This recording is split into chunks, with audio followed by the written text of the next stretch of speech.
Hello friends, स्वागत है आप सभी का आपके अपने YouTube चैनल नयन प्रताप कॉम्पिटेटिव क्लासेस में। मैं नयन प्रताप एक बार फिर से आप लोगों के लिए लेके आया हूँ बहुत ही अच्छा सेशन जो कि बिहार बोर्ड के लिए है। बिहार बोर्ड में जो क्लास 10th की तैयारी करने वाले छात्र हैं उन छात्रों के लिए मैं आज लेके आया हूँ क्रैश कोर्स।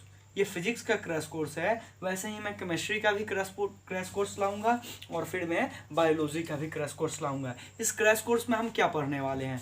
इस क्रैश कोर्स में हम लोग, सबसे पहले मैं आपको बता दूं कि इस क्रैश कोर्स में हम लोग जितने भी यानी कि पिछले 5 सालों के अंतर्गत आए हुए जितने भी सवाल हैं उन सभी सवालों का डिस्कस करेंगे हम लोग।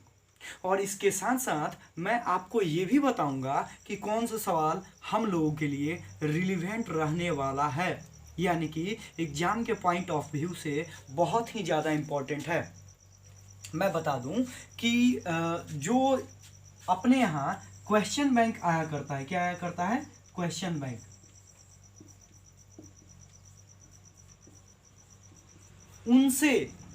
उनको मैं पहले अच्छे से अध्ययन किया हूं और उसको अध्ययन करने के बाद जो भी क्वेश्चंस हमें अच्छे लगे हैं, ऐसा लग रहा है कि वो आने वाला है या आ सकता है, उन्हीं सवालों को मैं यहाँ पर डिस्कस करूँगा। और ये मैं सवाल लेके आया हूँ। सबसे पहले मैं आपको न्यूमेरिकल कुछ करवा देता हूँ। जैसे कि मैं आपको यूट्यूब पे यानी कि अपने खुद के चैनल पर मैंने प्रकाश का परावर्तन चैप्टर अच्छे से पढ़ा दिया है, जो भारती भवन की किताब से मैंने पढ़ा है। किसकी किताब से? भारती भवन। ये भारती भवन का बुक है और इसी बुक से मैंने पहला चैप्टर पढ़ाया है, प्रकाश का परावर्तन। और इस चैप्टर का मैं पहले न्यूमेरिकल करा देता हूं और फिर मैं आप लोगों को अगला चैप्टर, जैसे कि इसके अगला वाला चैप्टर है प्रकाश का परावर्तन, उसका भी सवाल करवाऊंगा। ठीक है, तो जो भी उसमें सवाल अच्छा बनेगा मैं उसको करवाऊंगा। और यहाँ पर अब आते हैं अपने इन सवालों पर, देखते हैं कि क्या है इसमें स्पेशल। सबसे पहले है आपके पास सवाल ये है कि एक अवतल दर्पण की फोकस दूरी जो है वो 20 सेंटीमीटर है। कितना है? 20 सेंटीमीटर है। और एक वस्तु दर्पण के ध्रुव से कहाँ रखी गई है? जो आपको 30 सेंटीमीटर की दूरी पर रखी गई है। कहाँ रखी गई है? 30 सेंटीमीटर की दूरी पर रखी गई है। तो आपसे पूछ रहा है कि प्रतिबिंब कहाँ बनेगा। सबसे पहले प्रतिबिंब बनने की प्रकृति हम जानेंगे कि प्रतिबिंब बनता कैसे है। तो मैं आपको अपने चैनल पर पिछले वीडियो में मैंने आपको अच्छे से बता दिया था कि प्रतिबिंब बनता कैसे है, लेकिन एक बार फिर से मैं रिकॉल कर देता हूं ताकि आपको याद रहे। क्योंकि आप जब न्यूमेरिकल बनाएंगे तो चिन्ह परिपाटी, जिसको हम चिन्ह परिपाटी बोलते हैं, निर्देशांक चिन्ह परिपाटी, इसका बहुत ज़्यादा ज़रूरत है। ध्यान दीजिएगा, यहाँ पर ये होता है एक्स एक्सिस, ये एक्स डैश, ये वाई एक्सिस और ये होता है वाई डैश। एक्स अक्ष जो होता है ये पॉजिटिव होता है, वाई अक्ष जो होता है वो भी पॉजिटिव होता है, एक्स डैश होता है वो निगेटिव होता है और ये भी क्या होता है? निगेटिव होता है। ध्यान रखिएगा, मैं यहाँ से बताने वाला हूँ आपको सवाल। आपको मालूम होने चाहिए कि प्रतिबिंब कैसे बनते हैं, क्योंकि देखिए जो भी हम सवाल लेंगे ना, यहाँ पर आपको समझना ये है कि ये एक अवतल दर्पण है। अवतल दर्पण में ये यहाँ पर पोल होता है, यहाँ पर फोकस होता है, इसको मुख्य फोकस भी बोलते हैं, और यहाँ पर सेंटर है। सेंटर मतलब वक्रता केंद्र, मुख्य फोकस, पोल मतलब ध्रुव होता है। और फोकस और पोल इसके बीच की दूरी को हम क्या बोलते हैं? फोकस दूरी बोलते हैं। क्या बोलते हैं? फोकस दूरी। क्या बोलते हैं? फोकस दूरी। ध्यान दीजिएगा मेरे दोस्त, इसे हम कहते हैं फोकस दूरी। मैं यहाँ पर जो बताने वाला हूँ, फोकस और पोल के बीच की दूरी को हम कहते हैं फोकस दूरी। मैं जो बताने वाला हूँ उसको ध्यान से सुनिएगा। जैसे कि अगर ये अपना अनंत रहे यहाँ पर, तो यहाँ पर हम वस्तु रख सकते हैं, क्योंकि वस्तु जो है ना अवतल दर्पण में हम 6 स्थितियों में रखते हैं, या फिर 7वीं स्थिति भी आएगी। मैं पहले 6 स्थिति बता देता हूँ। ये पहला, यदि वस्तु हम अनंत पर रखते हैं। कहाँ रखते हैं? अनंत पे। दूसरा, यदि वस्तु हम अनंत और वक्रता केंद्र के बीच रखते हैं। तीसरा, यदि वस्तु हम केंद्र पर रखते हैं। चौथा, यदि हम केंद्र और फोकस के बीच रखते हैं। पांचवा, यदि हम मुख्य फोकस पे रखते हैं। और छठा, यदि हम फोकस और पोल के बीच में रखते हैं। ये इतनी स्थितियां हैं, ठीक है। और 7वां, यदि हम पोल पे रख देते तो उसका प्रतिबिंब वहीं पे बनेगा। हम बताएंगे, अभी तरीका समझिए। यहाँ पर क्या होता है कि अगर हम इसका प्रतिबिंब देखें तो प्रतिबिंब जो बनेगा ये फोकस पे बनेगा पहला, फिर दूसरा यहाँ पर फोकस और केंद्र के बीच में बनेगा, तीसरा जो है आपको कहाँ बनेगा? वक्रता केंद्र पर बनेगा, तीसरा जो बनेगा वक्रता केंद्र पर बनेगा। चौथा जो बनेगा वो आपको यहीं पर बनेगा। पांचवा जो बनेगा वो आपको यहाँ पर बनेगा, यानी कि अनंत पर बनेगा, ध्यान दीजिएगा। और छठा जो है ये आपको यहाँ पे बनेगा। ये 1 नंबर, ये 2 नंबर, ये 3 नंबर, ये 4 नंबर, ये 5 नंबर और ये रहा 6 नंबर। ध्यान दीजिएगा, मैंने इसको इन्वर्टेड यानी कि उल्टा बनाया है। तो यहाँ पर अब आपको समझना ये है कि इसमें होगा क्या, हम कैसे समझेंगे, या फिर इस चिन्ह परिपाटी का इसमें क्या उपयोग है, मैं आपको यहाँ पर बता दूं। ध्यान दीजिएगा, यदि वस्तु को हम अनंत पर रखें हैं तो इसका प्रतिबिंब कहाँ बना है? फोकस पर बना है, मुख्य फोकस पर। यदि वस्तु को हम फोकस अनंत और वक्रता केंद्र, अनंत है ये और वक्रता केंद्र, इसके बीच में रखे हैं 2 नंबर, तो इसका प्रतिबिंब कहाँ बना है? मुख्य फोकस और वक्रता केंद्र के बीच में। यदि वस्तु को हम केंद्र पर रखें हैं तो इसका प्रतिबिंब कहाँ बना है? वक्रता केंद्र पर ही बना है। और यदि वस्तु को हम वक्रता केंद्र और फोकस के बीच में रखते हैं तो इसका प्रतिबिंब कहाँ बना है? वक्रता केंद्र और अनंत के बीच में। और अगर हम अगले वाली की बात करें, यदि वस्तु को हम फोकस पर रखते हैं तो इसका प्रतिबिंब कहाँ बनता है? अनंत पे बनता है। अब और अगर हम वस्तु को फोकस और पोल के बीच में रखें तो इसका प्रतिबिंब कहाँ बनता है? दर्पण के सामने बनता है और ये सीधा बनता है। यहाँ पर समझिएगा, ये सारे के सारे प्रतिबिंब जो आपको यहाँ पर दिख रहे हैं, ये सारे के सारे प्रतिबिंब उल्टे हैं, यानी कि इन्वर्टेड है। और ये जितना, ये भी जो सामने वाला प्रतिबिंब है ये आपको सीधा है। और आपको हमेशा से याद रखना पड़ेगा ये कि उल्टा प्रतिबिंब क्या होगा? हमेशा ही वास्तविक होगा। हमेशा ही क्या होगा? वास्तविक होगा। और सीधा प्रतिबिंब हमेशा ही क्या होगा? आभासी होगा। अब इसमें समझिएगा, मैं यहाँ पर केवल बोल दे रहा हूँ, आप समझ लीजिए। ये पहला वाला प्रतिबिंब अत्यंत छोटा, मतलब बहुत छोटा बनेगा। दूसरा वाला प्रतिबिंब केवल छोटा बनेगा। तीसरा वाला प्रतिबिंब बराबर बनेगा। चौथा वाला प्रतिबिंब बड़ा बनेगा। लेकिन पांचवा वाला प्रतिबिंब बहुत बड़ा बनेगा। यानी कि हम तरीका क्या रखे हैं? तरीका अगर इधर से चलते हैं तो पहला सबसे छोटा, फिर क्या?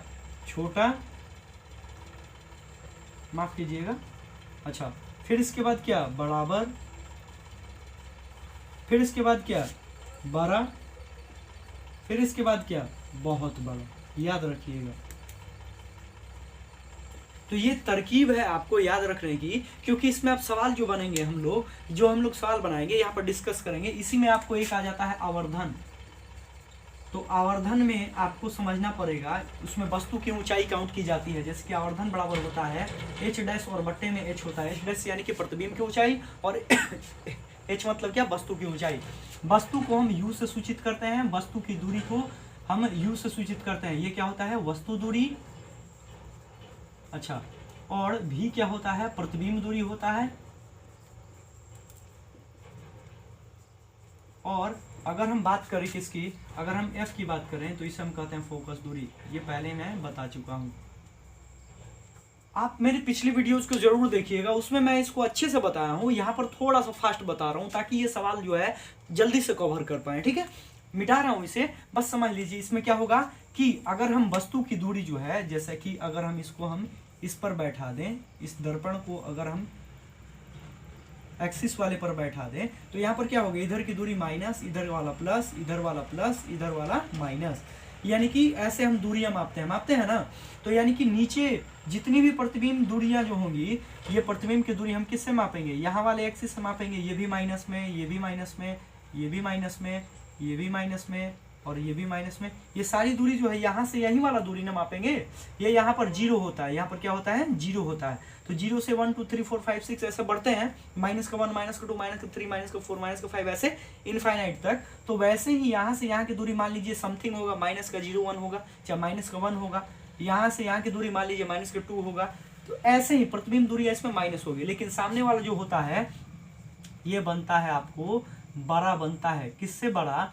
तो वस्तु से बड़ा बनता है। जो भी वस्तु है उस वस्तु से बड़ा प्रतिबिंब बनता है, बड़ा और सीधा बनता है। तो ये आप केवल याद रखिएगा। यहाँ पर जो वस्तु दूरी होगी ये आपको प्लस वाले से मापी जाएगी, जिसके कारण ये प्लस में होगा। अब समझते हैं, सवाल पे आते हैं। सवाल समझते हैं, सवाल क्या बोल रहा है। उम्मीद करते हैं आपको समझ में आया होगा। अगर नहीं आया होगा तो मैं आपको बता दूं कि अपना जो यूट्यूब चैनल है नयन प्रताप, इसमें आप प्ले लिस्ट में जाइए और प्ले लिस्ट में देखिएगा, मैंने वहाँ पर क्लास 10th के लिए मैंने वहाँ पर साइंस का वीडियोज डाला हुआ है। और फिर उसमें आप जाइएगा तो उसमें आपको मिलेगा कि अवतल दर्पण में बनने वाले प्रतिबिंब या फिर उत्तल दर्पण में बनने वाले प्रतिबिंब, उनसे आप सारे के सारे टॉपिक क्लियर कर लीजिए। मैं यहाँ पर बता रहा हूँ। अब आगे ये सवाल कैसे बनेगा उन सवालों को समझते हैं। जैसा कि आपका यहाँ पर पहला सवाल दिया है कि एक अवतल दर्पण है, इस अवतल दर्पण की फोकस दूरी कितना है, 20 सेंटीमीटर। ये f का मान दिया है 20 सेंटीमीटर। मेरे दोस्त यहाँ पर ये आपको नहीं बताया है कि ये प्लस में रहेगा कि माइनस में रहेगा, इसलिए मैंने आपको निर्देशांक चिन्ह बताया कि ये अगर आपका अवतल दर्पण है तो अगर इस अवतल दर्पण की बात करें तो बस ऐसे ही समझ लीजिए ये आपको एक अवतल दर्पण है। अवतल दर्पण अगर आप ऐसे लगाए हैं तो इसमें जो फोकस दूरी होगी, ये आपको पोल होता है, ये फोकस होता है, ये सेंटर होता है। तो फोकस दूरी, फोकस और पोल के बीच की दूरी होता है फोकस दूरी, यही होता है ना। तो ये अगर हम देखें तो ये माइनस, ये प्लस और ये माइनस, यानी कि इससे माप रहे हैं तो ये दूरी अपना किस में होगा, माइनस में। ठीक है, यानी कि हम मूल बिंदु से अगर हम दाहिने तरफ जाते हैं तो प्लस होता है, मूल बिंदु से बाएं तरफ जाते हैं तो माइनस होता है, मूल बिंदु के ऊपर जाते हैं तो प्लस होता है, मूल बिंदु के नीचे जाते हैं तो माइनस होता है। पी वाले जो बिंदु है, पी वाला, इसको हम मूल बिंदु बोलते हैं, ध्यान रखिएगा। यहाँ पर फोकस दूरी जो है वो आपको क्या हो गया, -20 हो गया। और अगर हम वस्तु की बात करें तो वस्तु जो है दर्पण के ध्रुव से कहाँ रखा गया है, 30 सेंटीमीटर की दूरी पर रखा गया है। ये अगर दर्पण का ध्रुव है और ये यहाँ पर ये फोकस है तो इसके बीच की दूरी, यही तो फोकस दूरी है। और ये फोकस दूरी आपको कितना है, 20 सेंटीमीटर। और वस्तु को कहाँ रखा गया है, वक्रता केंद्र पर यानी कि सी पर रखा गया है। और ये यहाँ से यहाँ की जो दूरी है कितना है, यहाँ से यहाँ की दूरी ये आपको 30 सेंटीमीटर है। तो ध्यान रखिएगा ये भी जो दूरी होगा ये भी तो हम माइनस वाले से मापेंगे, यानी कि यू का भी जो मान आएगा आपको क्या आएगा, माइनस का 30 सेंटीमीटर। और आपसे पूछ क्या रहा है, आपसे पूछ रहा है कि भी बराबर क्या होगा। तो ध्यान रखिएगा कि भी जो होता है, भी यानी कि प्रतिबिंब पूछ रहा है कि प्रतिबिंब दूरी क्या होगी। यदि वस्तु को हम केंद्र पर रखे हैं तो हम एक अपना सिंपल सा तरीका बताते हैं। यदि वस्तु को हम केंद्र पर रखते हैं, ध्यान दीजिएगा, तो उसका प्रतिबिंब केंद्र पर ही बनता है। लेकिन यहाँ पर क्या है, हम एक फॉर्मूला जानते हैं दर्पण सूत्र का, जानते हैं दर्पण सूत्र का फॉर्मूला होता है 1/f = 1/v + 1/u होता है, यही होता है दर्पण सूत्र का जो फॉर्मूला होता है। माफ कीजिएगा यहाँ पर, हाँ। अब देखिए इसी को हम यहाँ पर एक और तरीके से लिख सकते हैं। 1/f को हम लिख सकते हैं, f = क्या होता है, r/2 और ये बराबर 1/v और प्लस 1/u। ये 2 ऊपर चला जाएगा और आ जाएगा 2/r बराबर 1/v और प्लस 1/u। तो एक ये भी फॉर्मूला है, इसको याद रखिएगा। हो सकता है कि आप नहीं पढ़े हो लेकिन मैं यहाँ पर बता दे रहा हूँ, एक ये भी फॉर्मूला है। r जो होता है वक्रता त्रिज्या होता है। हमारा सवाल इसी पे बन जाएगा, इसी फॉर्मूले पर। 1/f का मान कितना है, -20 बराबर 1/v का मान निकालना है आपको, वैसे ही रख दीजिए, प्लस u का मान क्या है आपको, -30 सेंटीमीटर। अब आप इसको इससे गुणा कीजिए तो ये आपको यहाँ से क्या निकल के आएगा, 1/-20 बराबर 1/v और ये प्लस और माइनस हो जाएगा और 1/30। इस 1/30 को इधर लेके आइए, आपका क्या हो जाएगा, 1/-20 और फिर ये माइनस वाला इधर आएगा तो प्लस में और 1/30, ये बराबर हो गया 1/v के। 20 और 30 का एलसीएम निकालिए, आपको एलसीएम आएगा 60। और आपको जब 60 एलसीएम आ गया, 20 से भाग दीजिएगा 60 में, 3 बार में कटेगा, 3 में 1 से गुना कीजिएगा, -3। यहाँ पर माइनस है इसलिए माइनस लगा दिए हैं, अच्छा प्लस। 30 से 60 में भाग देंगे, 2 बार में कटेगा, 2 में 1 से गुना होगा तो 2, 1/v। ध्यान दीजिएगा यहाँ पर अब क्या होगा कि यहाँ पर माइनस का 1/60 बराबर क्या हो जाएगा, 1/v।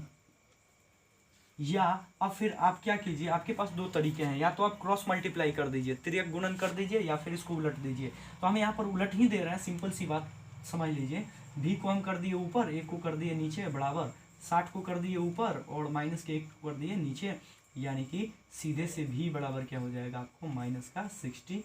और या v बराबर हम लिख सकते हैं -60 सेंटीमीटर। आंसर ये आपको आ गया। यानी कि हमारी जो वस्तु दूरी होगी वो माइनस के 60 सेंटीमीटर होगी। वस्तु की जो प्रतिबिंब बनेगी वो 60 सेंटीमीटर की दूरी पर बनेगी। कहाँ से? वस्तु दूरी जो ली जाती है वो कहाँ से ली जाती है? मूल बिंदु से। तो मूल बिंदु उसमें क्या होगा? पोल होगा, यानी कि ध्रुव से 60 सेंटीमीटर की दूरी पर वस्तु का प्रतिबिंब बनेगा। अगले सवाल पे आते हैं, और अगला सवाल आपका भारतीय भवन की किताब से ही हम सवाल बनवा रहे हैं मेरे दोस्त, तो ध्यान रखिएगा। भारतीय भवन का मैं दूसरा सवाल ले रहा हूँ। जो दूसरा सवाल है ये मैं ऐसे लिख नहीं पाऊंगा, क्योंकि उतना करेंगे लिखेंगे तो आपका वीडियो बहुत लंबा हो जाएगा, तो उतना नहीं करेंगे हम लोग। ये सवाल उम्मीद करते हैं समझ में आया होगा, नहीं आया होगा तो फिर से रिफ्रेश कर लीजिएगा, मतलब बैक में आके इसको फिर से देखिएगा, समझ में आएगा। अगले सवालों पे आते हैं। तो अगला सवाल जो है मैं इसको जरा सा चेंज कर देता हूँ, और चेंज क्या करेंगे हम यहाँ पे, हम इसको लिख देते हैं उत्तल दर्पण। इसको क्या कर देते हैं? उत्तल दर्पण, या फिर रहने दीजिए, हम किताब का ही सवाल बना रहे हैं। दूसरा सवाल,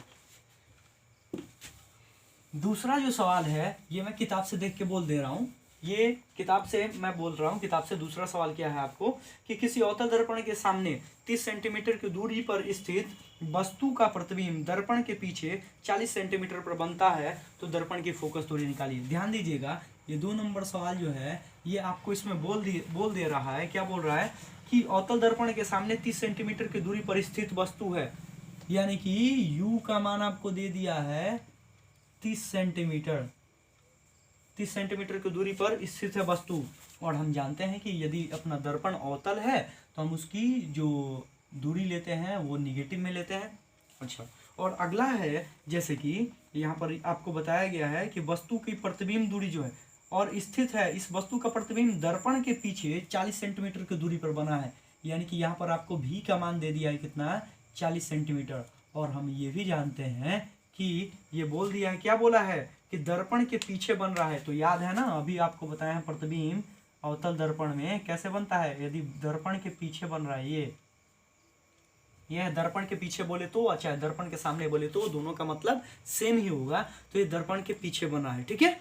तो ध्यान दीजिएगा, तो अगर पीछे बना है तो ये दूरी हम किस में लेंगे? प्लस में लेंगे। किस में लेंगे? प्लस में,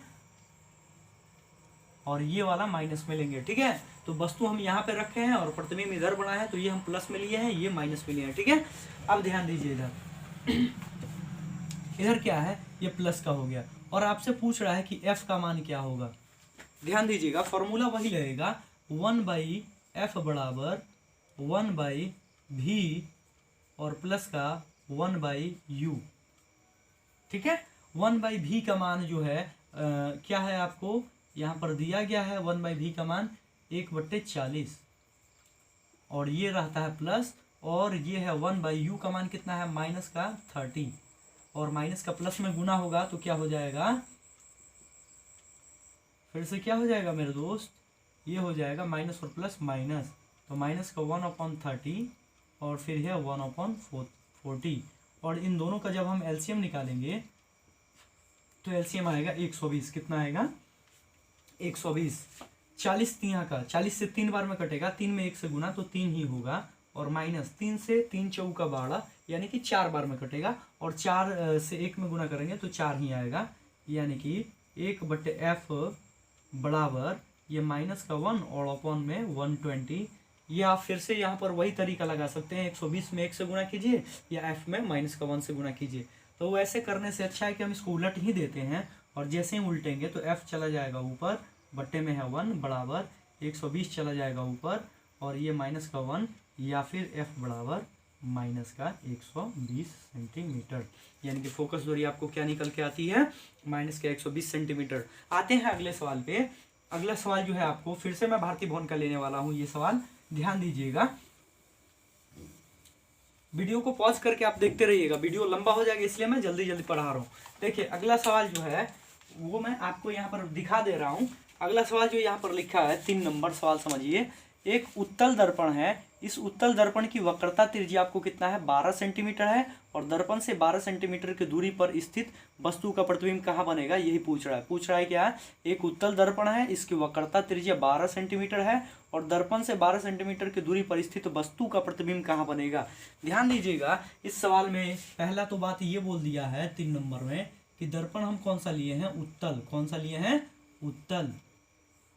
हम लिए हैं उत्तल दर्पण, और इस उत्तल दर्पण में हम आपको अभी इसीलिए चिन्ह परिपाटी बता रहे थे कि अगर उत्तल दर्पण है तो उत्तल दर्पण में हम सारी प्रतिबिंब की दूरियां जो होती हैं, प्रतिबिंब दूरी, वो सारे के सारे पॉजिटिव होती हैं क्योंकि वो इसी एक्सिस पर बन जाती हैं, ठीक है। लेकिन वस्तु दूरी निगेटिव होता है। यू का मान उत्तल दर्पण में क्या होता है, निगेटिव होता है। भी का मान क्या होता है, इसमें पॉजिटिव होता है। और अगर फोकस दूरी की बात करें तो एफ का भी मान इसमें क्या होता है, पॉजिटिव ही होता है।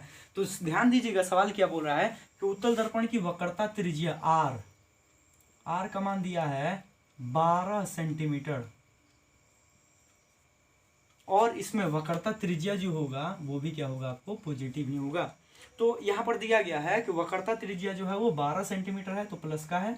अच्छा, फिर बोल रहा है यहाँ पर कि दर्पण से 12 सेंटीमीटर की दूरी पर स्थित, दर्पण से 12 सेंटीमीटर की दूरी पर स्थित वस्तु का प्रतिबिंब दूरी क्या होगा। अब 12 सेंटीमीटर की दूरी पर वस्तु रखा गया है, मतलब यू का मान आपको क्या है, 12 सेंटीमीटर। कितना है, 12 सेंटीमीटर। तो ये माइनस का लिए है क्योंकि वस्तु जो भी रखेंगे इस दिशा में रखेंगे। अगर दर्पण ये है, दर्पण ये है, तो जो भी वस्तु रखेंगे इधर रखेंगे, इधर वाला माइनस होता है, इधर वाला सब प्लस होता है, इधर प्लस होता है, इधर माइनस होता है, ठीक है। तो इधर वाला माइनस होता है तो वस्तु हम यहीं पर ना रखेंगे, तो अपना वस्तु जो है माइनस का 12 सेंटीमीटर हो गया। अब समझिए क्या है, आपसे पूछ क्या रहा है, आपसे सवाल में पूछ रहा है कि आपका प्रतिबिंब कहाँ बनेगा, यानी कि आपसे पूछ रहा है भी का मान पूछ रहा है कि भी बराबर क्या होगा, कैसे निकालेंगे। यहाँ पर तो आर दिया है, तो पहले हम जानते हैं कि एफ बराबर किसी भी गोलीय दर्पण में फोकस दूरी जो होती है वो वक्रता त्रिज्या की आधी होती है। ये एक प्रॉपर्टी है, ये मैं बता चुका हूँ आपको, चैप्टर में सॉल्यूशन भी करवा चुका हूँ सही से। तो यहाँ पर एफ का मान निकालेंगे तो एफ बराबर क्या हो जाएगा, r/2, यानी कि प्लस का 12 और बट्टे में 2, यानी कि कितना हो गया, 6 सेंटीमीटर। एफ का मान कितना हो गया, 6 सेंटीमीटर। अब हम निकाल लेंगे दर्पण सूत्र से। दर्पण सूत्र का फॉर्मूला हम जानते हैं, दर्पण सूत्र 1/f बराबर क्या होता है, 1/v प्लस 1/u। और ये यहाँ पर क्या है आपको 1/f, एफ का मान कितना है 6 सेंटीमीटर, और फिर बराबर 1/v का मान निकालना है आपको, और प्लस 1/u का मान कितना दिया है, माइनस का 12 सेंटीमीटर। ये सेंटीमीटर मेरे दोस्त नहीं लिख रहा हूँ, फिर भी आप समझ लीजिएगा। अब देखिए क्या, माइनस का प्लस में गुना होगा तो फिर से अपना माइनस आ जाएगा 1/v और माइनस का 1/12 सेंटीमीटर, और ये बराबर 1/6 सेंटीमीटर। अब देखिएगा, अब इसको अगर हम इधर ले आते हैं बराबर के इधर, तो माइनस में है प्लस में हो जाएगा, तो 1/6 सेंटीमीटर और प्लस 1/12 सेंटीमीटर, और ये बराबर 1/v। और ये आपको इसका जो एलसीएम आएगा वो कितना आ जाएगा, इसका एलसीएम 6/12 का एलसीएम 12 सेंटीमीटर हो जाएगा। 6 से 12 दो बार में कटेगा, 2 में 1 से गुना तो 2 ही आएगा, प्लस 12 सेंटीमीटर एक बार में कटेगा, 1 में 1 से गुना तो 1 ही आएगा, ये बराबर 1/v। अगर हम इसको जोड़ते हैं तो जोड़ने के बाद 2 और 1 3, 3/12 सेंटीमीटर, और बराबर कितना आ गया, 1/v। फिर से हम इसको उलट देंगे, और उलटने के बाद भी चला जाएगा ऊपर, 1 आ जाएगा नीचे, 12 चला जाएगा ऊपर, और 3 आ जाएगा नीचे। और फिर अब क्या करेंगे, इसको कटा देंगे, 3 चौका 12, और ये हो गया 4 सेंटीमीटर। आपको क्या हो गया, वस्तु दूरी, प्रतिबिंब दूरी, और ये हम इसको लिख सकते हैं ऐसे। तो ये अपना आंसर हो गया। उम्मीद करते हैं मैंने यहाँ पर जितना सवाल बताया है आपको, उम्मीद करते हैं कि बहुत ही अच्छे से आया होगा। और कहीं भी आपको त्रुटि लगे, कहीं भी आपको प्रॉब्लम लगे, तो प्लीज़ हमें कमेंट सेक्शन में कमेंट करके ज़रूर बताइएगा। मैं अगली बार इससे भी और अच्छे अच्छे सवाल लेके आऊँगा। उम्मीद करता हूँ कि ये सवाल जो है आपको बहुत ही अच्छे से आया होगा, और अगर नहीं आया होगा तो फिर से आप इसी वीडियो को रिपीट करके देखिए। रिपीट करने से कोई भी चीज़ आपको दोबारा समझ में आएगी, ठीक है। उम्मीद करते हैं बिल्कुल समझ में आया होगा। अगर आपको ये चैप्टर, जो भी मैंने यहाँ पर इस चैप्टर का सॉल्यूशन करवाया है, जो भी मैंने आंकिक प्रश्न यहाँ पे बनवाया है, अगर आपको अच्छा लगे तो फिर इस चैनल को जरूर सब्सक्राइब कीजिएगा, शेयर करना ना भूलिएगा, और अपने दोस्तों को जरूर बताइए कि ये एक अपना नया दोस्त है और ये हम लोगों के लिए इतना कुछ कर रहा है, तो हमें भी फर्ज बनता है कि हम भी कुछ करें इनके लिए। तो प्लीज़ इस चैनल को खूब शेयर कीजिए, खूब सब्सक्राइब करवाइए, ताकि मैं लाइव आगे पढ़ा सकूँ, क्योंकि अपने यहाँ सब्सक्राइबर बहुत कम हैं, जिसके कारण मैं यहाँ पर रिकॉर्डेड वीडियो डाल रहा हूँ। तो प्लीज़ इसे सब्सक्राइब ज़रूर करें और लाइक करना ना भूलें, ठीक है। Bye bye.